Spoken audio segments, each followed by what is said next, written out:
আচ্ছা, ডিইউ ইউনিটের বায়োলজি যে পোর্শনটা আছে সেই বায়োলজি পোর্শনের 4টা কোশ্চেন আছে, যেখানে 10 মার্ক। আমরা এই 4টা কোশ্চেন এখন দেখব এবং সলভ দেখব। প্রথম কোশ্চেনটা বলছে যে পোয়াচিয়া গোত্রের 5টি প্রধান শনাক্তকারী বৈশিষ্ট্য লেখো। দ্বিতীয় কোশ্চেনটাতেও দেখো 5টি 5টি 5টি, এখানেও দেখো 5টাই। তো ঘটনা হচ্ছে এগুলাতে প্রতিটাতে মার্ক থাকে তোমার 0.5 করে, এবং 0.5 করে হলে প্রতিটা কোশ্চেনে মার্ক হচ্ছে 2.5 করে, এবং 4টা মিলে 10।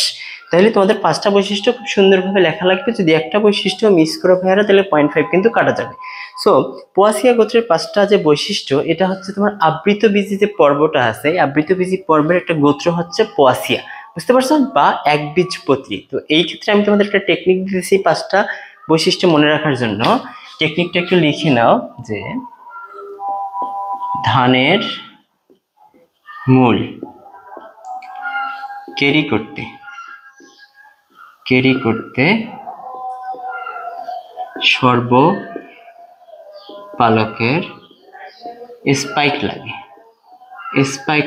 এটা জাস্ট একটু মাথায় রাখো, তাহলে পোয়াসিয়াটা ভাই অনেক ক্লিয়ার হবে। ধান কেন লিখছি, কারণ হচ্ছে পোয়াসিয়া গোত্রের একটা উদ্ভিদ হচ্ছে ধান। তো তোমরা এভাবে মাথায় রাখতে পারো যে ভূমি সংলগ্ন স্থানে যে উদ্ভিদগুলো জন্মায় বা কাণ্ড নরম, এরা হচ্ছে একবীজপত্রী, বুঝতে পারছো। আর যারা মনে করো কাষ্ঠল বা অনেক বড় বড় বৃক্ষ, তারা হচ্ছে কি দ্বিবীজপত্রী। ক্লিয়ার? এখন একবীজপত্রীর ক্ষেত্রে যে আমাদের পোয়াসিয়া গোত্রটা আছে, 5টা বৈশিষ্ট্য আমরা এই ট্রিক্সটা দিয়ে মাথায় রাখতে পারি, বা এই লাইনটা দিয়ে। তো ধান বলতে তুমি বুঝতেছো যে ধান হচ্ছে পোয়াসিয়া গোত্রের। এখন আসো মূল বলতে কি বুঝাইছে। তার মানে প্রথম বৈশিষ্ট্যটা তুমি লিখবা যে অম্রাবিন্যাস মূলীয়। কি লিখবা? অম্রাবিন্যাস মূলীয়। এইভাবে জাস্ট শর্ট করে লিখবা, বেশি লেখার জায়গাও থাকবে না, বেশি লেখাও ঝামেলা, বুঝতে পারছো। কেরিতে হচ্ছে তোমার ফল কেরিওপসিস, এটা লিখে দিবা, ফল কেরিওপসিস। দেখো 2টা বৈশিষ্ট্য কিন্তু হয়ে গেল। ধানের মূল ক্যারি করতে সর্বপালকের স্পাইক লাগে। সর্বতে বলবা 3 নম্বরে পরাগধানী সর্বমুখ। পালকতে লিখবা যে গর্ভমুণ্ড কিসের ন্যায় বলতো? পালকের ন্যায়। গর্ভমুণ্ড পালকের ন্যায়। দেন লাস্ট হচ্ছে যে পুষ্পবিন্যাস লিখবা। পুষ্পবিন্যাস। আচ্ছা, এটা পুষ্পবিন্যাস। হ্যাঁ, পুষ্পবিন্যাস হচ্ছে স্পাইকতে লিখবা স্পাইকলেট। এই যে 5টা বৈশিষ্ট্য তোমরা এই ট্রিক্সটা দিয়ে কিন্তু লিখতে পারো। তো প্রথম কোশ্চেনটার অ্যান্সার হচ্ছে এইটা, জাস্ট 5টা সুন্দর করে লিখে দিবা, বুঝতে পারছো ভাইরা। এখন আসো আমরা দ্বিতীয় কোশ্চেনটাতে যাই।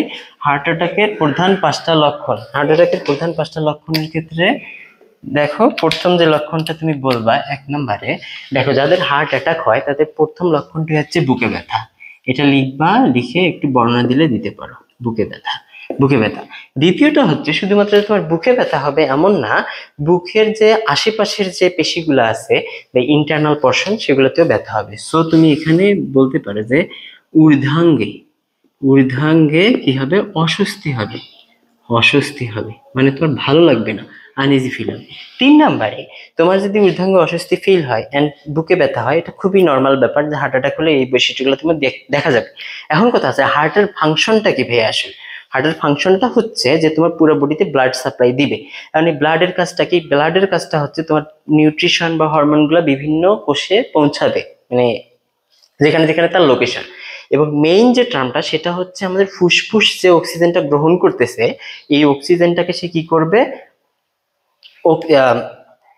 হিমোগ্লোবিন গঠন করে কোষে কোষে পৌঁছায় দিবে, যা আমাদের জারণ কাজে অংশ নেয়, যে অক্সিজেনটা। তো এই অক্সিজেনটা যদি সে ফুললি সাপ্লাই দিতে না পারে, তাহলে কি করবে বলতো? তোমার ঘন ঘন শ্বাস প্রশ্বাস হবে। সো এই ট্রিক্সটাও লিখে নেবা, যে ঘন ঘন শ্বাস প্রশ্বাস। এখন দেখো ভাইয়া, যদি তোমাদের পর্যাপ্ত পরিমাণে অক্সিজেন যাইতে না পারে বডিতে, কোষের মধ্যে অনেক সময় অ্যাসিডিটি তৈরি হইতে পারে, বা অনেক সময় অ্যালকালাইসিস হইতে পারে। তো তখন তোমাদের কি হবে? বমি বমি ভাব হবে। কি হবে? বমি বমি ভাব হবে। 5 নম্বরে হচ্ছে যদি বমি বমি ভাব, তোমরা যখন ঘুমাইতে যাও, যাদের হার্ট প্রবলেম, তাদের হঠাৎ করে বুক ধরপড় করে তোমাদের ঘুম ভেঙে গেছে, তার মানে কি হবে? ঘুমে ব্যাঘাত। তো এই 5টা বৈশিষ্ট্য লিখে দিবা, তাহলে দেখবা এখানে মার্ক পাচ্ছ, বুঝতে পারছো। দেন আমরা যাবো এখন কোশ্চেন 3-তে। কোশ্চেন 3-তে বলছে যে আমাদের ভাজক টিস্যু এবং স্থায়ী টিস্যুর মধ্যে 5টি পার্থক্য লিখো। এগুলো আমি একটু বলি, তোমরা একটু লিখে নাও ভাইয়া। ভাজক টিস্যু এবং স্থায়ী টিস্যু। ভাজক টিস্যু হচ্ছে, প্রথম বৈশিষ্ট্য লিখবা যে ভাজক টিস্যু ভ্রূণ অবস্থাতেই কি হয়, সৃষ্টি হয়। এটা একটা উদ্ভিদের আদি টিস্যু। ক্লিয়ার? ভাজক টিস্যু হচ্ছে ভ্রূণ অবস্থাতেই সৃষ্টি হয় এবং এটা উদ্ভিদের আদি টিস্যু। স্থায়ী টিস্যুর জায়গায় লিখবা যে এটি ভাজক টিস্যু হতে সৃষ্টি হয়। 1 নম্বরের একটা ডিফারেন্স গেল। 2 নম্বর হচ্ছে লিখবা যে ভাজক টিস্যু বিভাজনক্ষম, কিন্তু স্থায়ী টিস্যু বিভাজনক্ষম নয়। স্থায়ী টিস্যু মানে তো স্থায়ী। 3 নম্বরে লিখবা যেহেতু ভাজক টিস্যু তোমার বিভাজনক্ষম, সেহেতু ভাজক টিস্যুর প্রাচীর পাতলা এবং স্থায়ী টিস্যুর প্রাচীর পুরু। তাহলে 3টা ডিফারেন্স গেল। প্রথম ডিফারেন্সটা কি ছিল, আমাদের ভাজক টিস্যুর উৎপত্তিটা কোথায়, ভ্রূণ অবস্থাতে এবং আদি, এবং স্থায়ী টিস্যুর উৎপত্তি ভাজক টিস্যু আদি। দ্বিতীয় বৈশিষ্ট্যটা কি লিখবা, যে এ বিভাজনক্ষম, এ বিভাজনক্ষম নয়। তৃতীয় বৈশিষ্ট্যটা কি লিখবা, যে এর প্রাচীরটা পাতলা, এর প্রাচীরটা পুরু। বুঝতে পারছো? চতুর্থ বৈশিষ্ট্য লিখবা যে ভাজক টিস্যুর নিউক্লিয়াসটা অনেক বড় এবং স্থায়ী টিস্যুর নিউক্লিয়াসটা অনেক ছোট। যেহেতু এর বিভাজন হইতে হয়, নিউক্লিয়াসটা একটু বড়। লাস্ট যে বৈশিষ্ট্য লিখবে যে ভাজক টিস্যু কোনো কিছু পরিবহন করতে পারে না। যেমন স্থায়ী টিস্যুতে আমাদের কি থাকতেছে, জাইলেম ফ্লোয়েম থাকতেছে। জাইলেম 4 প্রকার, ফ্লোয়েম 4 প্রকার। ফ্লোয়েম মানে ফুড পরিবহন, মানে ফ্লোয়েম ফুড পরিবহন, জাইলেম জল পরিবহন। তাহলে স্থায়ী টিস্যু পরিবহন কাজে অংশ নেয়, কিন্তু ভাজক টিস্যু পরিবহন কাজে অংশ নেয় না। দেন আসো আমরা যে কোশ্চেন 4-এ যাই। কোশ্চেন 3টা তোমরা ওভাবে লিখে নিবা।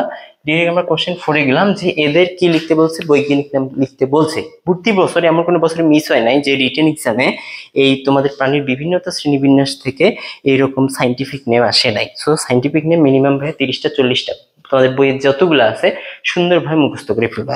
তো দেখো আমি যদি প্রথমটা থেকে যাই, যে গৃহমাছি, এই নাম্বার গৃহমাছিটা হচ্ছে তোমার মুসা, মুসা কি ডোমেস্টিকা, ডোমেস্টিকা, মুসা ডোমেস্টিকা।